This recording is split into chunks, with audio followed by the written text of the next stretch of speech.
Sinampakan ng reklamo ang isang lalaking makailang beses nang nabidyohan na galit na nakikipagtalo sa kapwa niya motorista.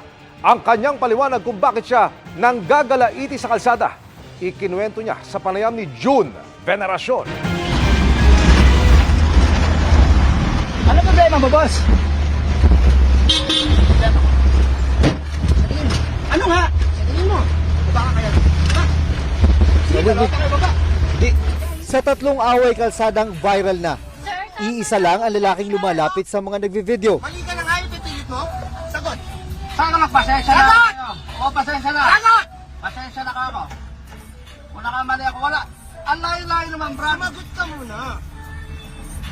Ang layo-layo. Mabilis yung takbo ko, mabilis. Pasensya ka na kung mabilis. Lahat yan ay nangyari sa halos isang area sa Quezon City sa loob lang ng halos 2 linggo. Pag-amin ng lalaking na videohan pero hindi namin ipapakita ang muka dahil sa problema sa kalusugan.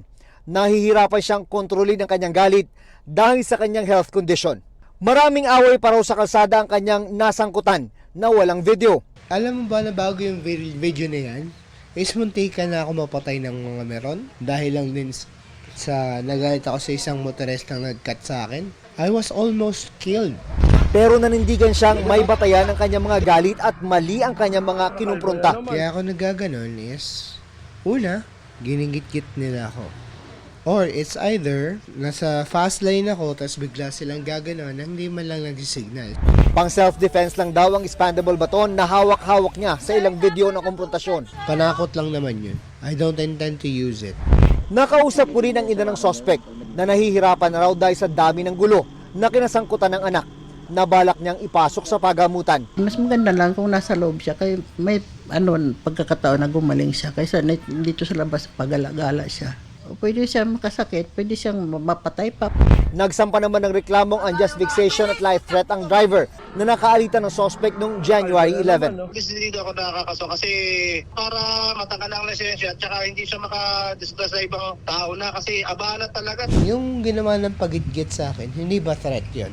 Sabi ng LTO, napakalinaw at tibay ng mga hawak nilang ebidensya ang mga video ng road rage incident. Yung ugali niya, sir, no? Yung character, attitude, at saka yung discipline niya sa daan, hindi karapat-dapat siya magmaneho na. Delikado na, oo. Bukas ay inaasahang haharap sa hearing ng Land Transportation Office ang suspect at isa sa mga parusang posibleng irekomenda ng panel laban sa kanya ay ang perpetual revocation ng kanyang driver's license. Para sa GMA Integrated News, June Veneracion, nakatutok 24 oras.